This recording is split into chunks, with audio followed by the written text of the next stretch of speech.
Exiting to Panama, the showdown over President Trump's demand for more control over the Panama Canal and his Secretary of State's first overseas mission. Marco Rubio brought an ultimatum to Panama's president over the weekend, saying the country must reduce Chinese influence there. Ed O'Keefe is at that modern wonder of the world, the Panama Canal. Ed, I'm kind of jealous, actually. Good morning.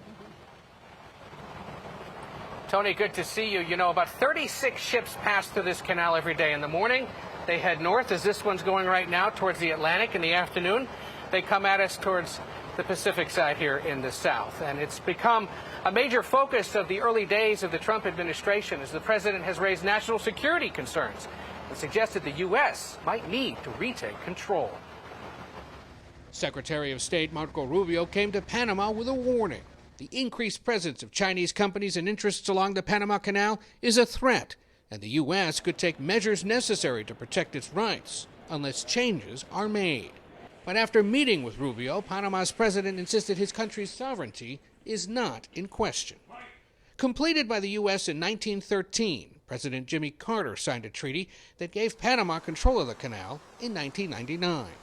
It's a deal President Trump has repeatedly questioned, including again last night. We're going to take it back, or something very powerful is going to happen. On the southern end of the canal, there's this port, managed by a Hong Kong-based company, with signs of early construction of a new bridge being built by a Chinese firm. And if the government of China in a conflict tells them shut down the Panama Canal, they will have to. That's why Rubio made Panama his first stop, trying to reassert U.S. influence. This 51-mile canal is critical to cutting the cost of shipping goods around the world and cutting costs for American consumers. A ship going from New York to San Francisco takes about 11 days if it passes through the canal. Without it, it would take nearly a month. Javier Pimentel has been giving tours here for nearly 2 decades. Who runs the canal? Panama, 100%.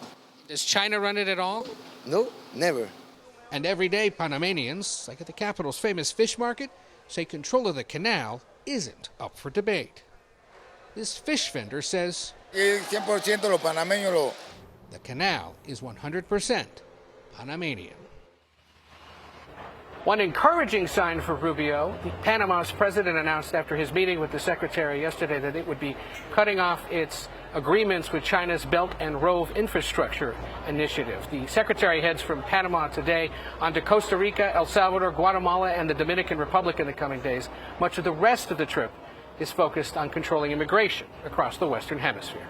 So there's also another big headline this morning. Elon Musk saying that the Trump administration is going to shut down the agency providing billions of dollars in foreign aid. What can you tell us about that? Yeah, this is a battle that's been brewing over the future of the U.S. Agency for International Development, or USAID. It gives out tens of billions of dollars annually in foreign assistance for things like responses to natural disasters and family planning. On Sunday, Elon Musk on his X platform took aim at the agency, calling it a criminal organization and saying it was time for it to die. Then overnight, he held what they call an X Spaces conversation, where he said he'd spoken to President Trump about shutting down the agency. Went over it with him, in detail, and he agreed with that we should shut it down. I mean, that's I want to be clear. That's I actually checked with him a few times. Said, "Are you sure?" I'm like, "Yes." So we're shutting it down. Musk's comments come after 2 top security officials at USAID were put on administrative leave Saturday night. 2 sources tell the Associated Press the move came after those officials refused to allow personnel from Musk's Department of Government Efficiency, or DOGE, to access classified materials in restricted areas.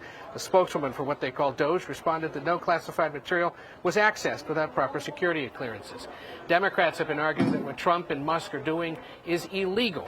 Other Democrats suggest that by cutting off U.S. foreign aid, it's a big gift to China and Russia as they try to influence the world. All right, Ed, thank you so much.